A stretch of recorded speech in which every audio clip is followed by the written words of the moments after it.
하나님 말씀 보시겠습니다. 하나님 말씀은 로마서 15장 14절에서 33절까지 말씀입니다. 나의 형제 자매 여러분, 나는 여러분의 마음에 선함이 가득하고 온갖 지식이 넘쳐서 서로 권면할 능력이 있음을 확신합니다. 그러나 내가 몇 가지 점에 대해서 매우 담대하게 쓴 것은 하나님께서 내게 주신 은혜를 힘입어서 여러분의 기억을 새롭게 하려고 한 것입니다. 하나님께서 이 은혜를 내게 주신 것은 나로 하여금 이방 사람에게 보내심을 받은 그리스도 예수의 일꾼이 되게 하여 하나님의 복음을 전하는 제사장의 직무를 수행하게 하시려는 것입니다. 그리하여 이방 사람들로 하여금 성령으로 거룩하게 되게 하여 하나님께서 기쁨으로 받으실 제물이 되게 하시려는 것입니다. 그러므로 나는 하나님을 섬기는 일을 그리스도 예수 안에서 자랑스럽게 생각합니다. 그리스도께서 이방 사람들을 복종하게 하시려고 나를 시켜서 이루어 놓으신 것 밖에는 아무것도 감히 말하지 않겠습니다. 그 일은 말과 행동으로, 표징과 이적의 능력으로, 성령의 권능으로 이루어졌습니다. 그래서 나는 예루살렘에서 일루리곤에 이르기까지 두루 다니면서 그리스도의 복음을 남김없이 전파하였습니다. 나는 이와 같이 그리스도의 이름이 알려진 곳 말고 알려지지 않은 곳에서 복음을 전하는 것을 명예로 삼았습니다. 나는 남이 닦아놓은 터 위에다가 집을 짓지 않으려 하였습니다. 성경에 이렇게 기록한 바 그의 일을 알지 못하던 사람들이 보게 될 것이요 듣지 못하던 사람들이 깨닫게 될 것이다 한 것과 같습니다. 그래서 내가 여러분에게로 가려고 하였으나 여러 번 길이 막혔습니다. 그러나 이제는 이 지역에서 내가 일해야 할 곳이 더 없습니다. 여러 해 전부터 여러분에게로 가기를 바라고 있었으므로 내가 스페인으로 갈 때 지나가는 길에 여러분을 만나보고 잠시 동안만이라도 여러분과 먼저 기쁨을 나누려고 합니다. 그 다음에 여러분의 후원을 얻어 그곳으로 가게 되기를 바랍니다. 그러나 지금 나는 성도들을 돕는 일로 예루살렘에 갑니다. 마케도니아와 아가야 사람들이 기쁜 마음으로 예루살렘에 사는 성도들 가운데 가난한 사람들에게 보낼 구제금을 마련하였기 때문입니다. 그들은 기쁜 마음으로 그렇게 하였습니다. 그들은 정말로 예루살렘 성도들에게 빛을 지는 사람들입니다. 이방 사람들은 그들에게서 신령한 복을 나누어 받았으니 육신의 생활에 필요한 것으로 그들에게 봉사할 의무가 있습니다. 그러므로 나는 이 일을 마치고 그들에게 이 열매를 확실하게 전해준 뒤에 여러분에게 들렸다가 스페인으로 가겠습니다. 내가 여러분에게 갈 때에 그리스도의 충만한 복을 가지고 갈 것으로 압니다. 형제자매 여러분, 내가 우리 주 예수 그리스도를 힘입어서 그리고 성령의 사랑을 힘입어서 여러분에게 부탁합니다. 나도 기도합니다만 여러분도 나를 위하여 하나님께 열심으로 기도해 주십시오. 내가 유대에 있는 믿지 않는 자들에게서 화를 당하지 않도록, 그리고 또 내가 예루살렘으로 가져가는 구제금이 그곳 성도들에게 기쁘게 받아들여지도록 기도해 주십시오. 그래서 내가 하나님의 뜻을 따라 기쁨을 안고 여러분에게로 가서 여러분과 함께 즐겁게 쉴 수 있게 되도록 기도해 주십시오. 평화를 주시는 하나님께서 여러분 모두와 함께 하시기를 빕니다. 아멘. 자, 로마서 이제 15장까지 왔습니다. 16장은 인사말 정도니까요. 바울이 전하고자 하는 내용은 다 된 것 같습니다. 자, 로마서를 안 접해본 기독교인들은 없을 거예요.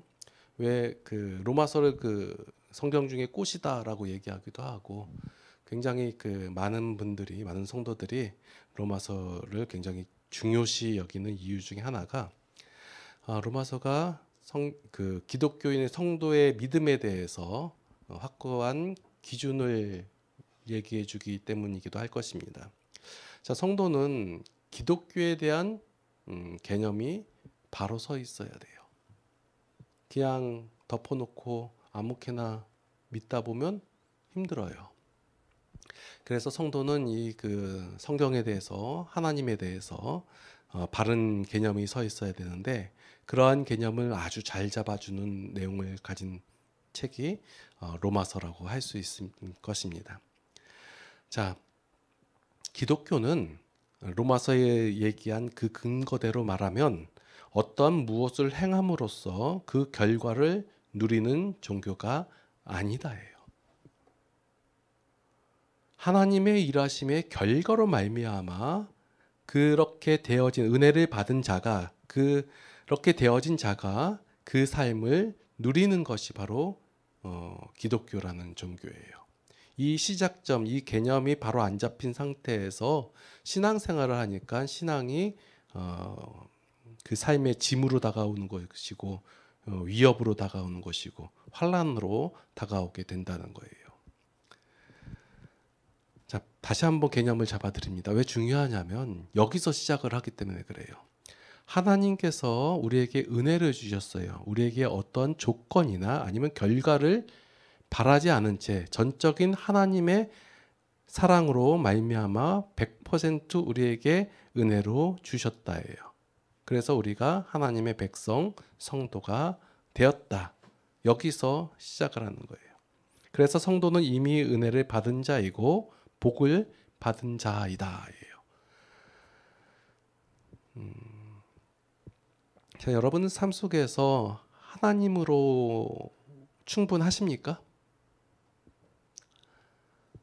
하나님으로 인하여 충분하다 얘기하지만 솔직히 말해서 안 충분하잖아요. 그죠? 하나님으로 인하여 이 충분합니다라는 고백을 이끌어 가기까지가 이제 신앙의 여정이라고 볼 수 있는 거예요.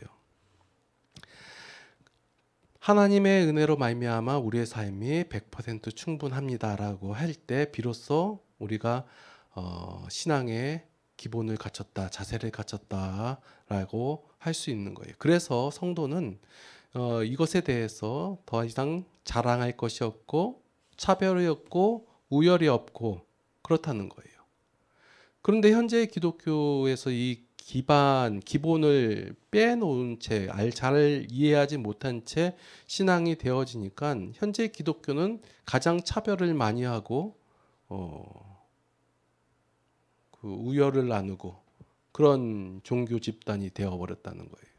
여러분들 보시면 교회 안에서 차별이 굉장히 심하죠. 자, 기도 많이 한 사람, 헌신 많이 한 사람, 헌금 많이 한 사람 하늘에서 상이 크죠. 그래서 아니면 하늘에서는 둘째 치더라도 이 땅에서 복을 많이 받는다고 하잖아요. 돈도 많이 벌고 명예도 얻고 잘 되고 만약에 이번 생에 안 되면 우리 후손이 잘 될 거라고 얘기하고 차별하는 거잖아요. 많이 한 사람은 많이 얻고 적게 한 사람은 적게 얻을 것이다. 아니 목사님 그게 당연한 거 아닙니까? 근데 성경은 그렇게 우리가 일반적인 생각으로 당연하다 여기는 것이 당연하지가 않아요. 놀라운 일이에요. 이해하지 못할 일이고 하나님께서 우리를 사랑하사 구원하셨다. 이게 놀라운 사건이란 말이에요. 전혀 이해할 수도 없고 납득할 수도 없는 것이고 그것이 납득되어지고 받아들여졌다. 이미 하나님의 은혜를 체험한 자들이에요. 그게 바로 저와 여러분들이고요. 그런데 왜 성경에서 또 로마서에서 이렇게 말하고 있는데 그냥 로마서만 대충 한 번만 읽어도 당연히 알 수 있는 내용들인데 우리는 여전히 귀와 눈을 닫고 전혀 기독교적이지 않은 행위를 하고 있다는 거예요. 자, 바울은 로마 교회에 있는 성도들에게 이제 너희는 이미 주어진 그 특권을, 그 복을 어떻게 하면 잘 누리면서 살 수 있는 것인가라는 것을 앞에서부터 쭉 설명해 왔어요. 그런데 현재의 많은 목회자들이 신앙의 선배들이 성도가 원하는 것을 채워주고자 노력을 많이 한다는 거예요. 자, 목회자가 어떠한 무엇을 얻기 위해서 성도의 니즈, 그러니까 필요한 것을 채워주고자 한단 말이에요. 근데 이 성도가 성경을 잘 몰라요. 또는 오해하고 있어요. 그래서 이 성도가 원하는 것은 일반적인 죄인들이 원하는 것과 동일한 것들이 된단 말이에요. 그래서 이 동일한 것을 얻게 하기 위해서 얻게 하면 좋아하고 추앙하니까. 그래서 목회자들이 뭘 하냐면 성도로 하여금 죄인들이 요구하고 원하고 있는, 또한 하나님을 잘 알지 못하고 오해하고 있는 성도들이 원하는 그러한 필요를 채워주고자 한다는 거예요. 그래서 노력을 많이 해요. 그래서 방법을 제시하는 거예요. 기도를 많이 해라. 1000번 제사를 드려라. 하나님께 네 모든 것을 헌신해라. 집 팔아다 바쳐라. 그러면 하나님께서 너를 어여삐 여기사 더 큰 걸로 채워주실 것이다. 너 지금 몸이 아프지? 건강 주실 거야. 어떻게 하면? 간절히 배달려라. 이것을 제가 나쁘다고 얘기하는 게 아니라 솔직히 말해서 성도의 삶 속에서 물론 하나님의 은혜로 살아가지만 현재의 삶을 살아가면서 정말 힘들고 어렵고 이것이 채워지고 문제가 해결되면 좋겠다는 상황들이 있잖아요. 저만 그런가요? 저만 문제가 많은가? 그래요. 그러면 하나님께 간구하게 되고 방법을 찾게 돼 있어요. 이게 인간적인 모습이라는 거예요. 그때 어떻게 해요? 뭐 생각해요. 그냥 하나님께 기도하고 하나님께 매달리고 괜찮아요. 그러면 하나님께서 그것을 불쌍히 여겨서 들어주실 수도 있고 아니면 안 될 수도 있고 그래요. 그런데 여기서 문제가 뭐냐면 성도가 원하는 것을 채워주고자 했는데 막상 이 성도가 원하는 것이 채워지지 않을 때 어떻게 돼요? 성도는 많은 그 실망과 그 어려움이 생기고 분노가 생길 수도 있다라는 거예요. 그래서 안타까움이 나는 거예요. 거기까지예요. 그냥 하나님께 간구했어요. 그런데 내 삶에 변화가 없어요. 그냥 거기까지예요. 그것이 우리의 신앙의 중심이 될 수 없는 것이고 전부가 될 수 없다는 거예요. 참 힘든 부분 중에 하나예요. 이 부분이. 예. 그러나 사도 바울은 이러한 사실을 알고 있었어요. 그 로마 교회 성도들에게도 그들이 닥친 문제들이 있을 거고, 지금 그 사도 바울이 로마 교회에게 편지 쓰는 그 위치가 고린도 교회라고 추정하고 있거든요. 고린도 교회 어떤 교회예요? 수많은 웬만한 문제들은 다 갖고 있던 그 교회잖아요. 그 가운데서 로마 교회는 달랐나요? 똑같아요. 그런 상황에 있을 거란 말이에요. 그러한 문제들을 해결해 주고자 이런 방법 저런 방법을 얘기하는 것이 아니라 지금 로마서 1장 1절부터 지금까지 하나님의 은혜와 구원 이것에 대해서 말하고 있단 말이에요. 그럼 뭔 말이에요? 이게 해결점이고 이게 다다라고 얘기하는 거예요. 그래서 사도 바울은 로마 교회에 있는 성도들에게 어떤 무엇인가 새로운 것을 주려고 하는 것이 아니라 바울이 할 수 있는 유일한 일을 하고 있는 거예요. 뭐예요? 성도가 너희가 이미 받은 것이 있다, 가진 것이 있다, 그것을 다시 생각나게 하려고 이 글을 썼다 이거예요. 잊고 있었다는 거예요. 하나님께서 은혜로 말미암아 너희를 구원하셨고 너희가 어떠한 존재가 되었고 하나님께서 너희를 어떻게 대하고 계시고 너희 소속이 어떻게 변했고 이것을 우리가 경험했음에도 불구하고 되었음에도 불구하고 잊고 있기에 다시 생각나게 하려고 말씀을 기록했다라는 거예요. 그래서 사도 바울은 지금 로마 교회에 있는 성도들에게 편지를 쓰면서 자신의 어떤 수고를 말하는 것이 아니라 편지를 쓸 수 있게 된 그 은혜를 말하고 있다라는 거예요. 사람들은 자신이 어떤 수고를 하잖아요. 어떤 노력을 하잖아요. 무엇인가 이루려고 에너지를 쏟잖아요. 그러면 그것에 대한 대가를 기대하기 마련이다라는 거예요. 그래서 내가 이러한 헌신을 했으니 내가 이러한 노력을 했으니 이러한 결과가 나와야 되지 않겠는가. 이게 사람의 마음이라는 거예요. 그런데 신앙은 이러한 것을 기대하는 것이 아니라 할 수 있을 만큼을 본인이 받은 은혜만큼 그냥 은혜를 깨달은 만큼 생각한 만큼 행하라는 거예요. 그리고 나서 그 결과를 기대하지 말라는 거예요. 왜냐하면 본인이 그렇게 되어 왔기 때문에 하나님께서 나를 그렇게 대하셨기 때문에 그것을 아는 사람이 행할 수 있다라는 거예요. 그래서 은혜를 말하게 되면 그 성도에게서 나올 수 있는 것은 무엇밖에 없냐면 감사밖에 없다라는 거예요. 그래서 그 세상 사람이 바라봤을 때 전혀 이해하지 못할 내용이 그리스도인의 감사라는 거예요. 아니, 무엇인가 이루어지고 얻어지고 하는 감사는 세상 사람들도 똑같이 해요. 그렇죠? 무엇인가 예를 들어서 저기 로또에 당첨이 됐어요. 아우 감사합니다 하죠. 뭐 여러 가지 자신의 어려움에서 누가 해결해 줬어요. 감사합니다 해요. 그런데 그리스도인의 감사는 다르다예요. 은혜로 인한 그 감사라는 거예요. 나의 수고가 아니라, 그러니까 15절 말씀에 나온, 잠깐만요. 15절, 그러나 내가 너희로 다시 생각나게 하려고 하나님께서 내게 주신 은혜로 말미암아 더욱 담대히 대략 너희에게 썼더니. 그러니까 자신의 모든 행위는 나의 수고가 아니라 자신을 향한 하나님의 은혜의 결과라는 거예요. 그러니까 사도 바울이 로마 교회 교인들에게 이렇게 마음을 쓰고 편지를 쓰고 이런 것이 어떤 자신의 수고가 아니라 하나님께서 바울 자신을 향하여 하나님께서 은혜를 주셨어요. 그 은혜에 대한 결과, 표현, 반응이다라는 거예요.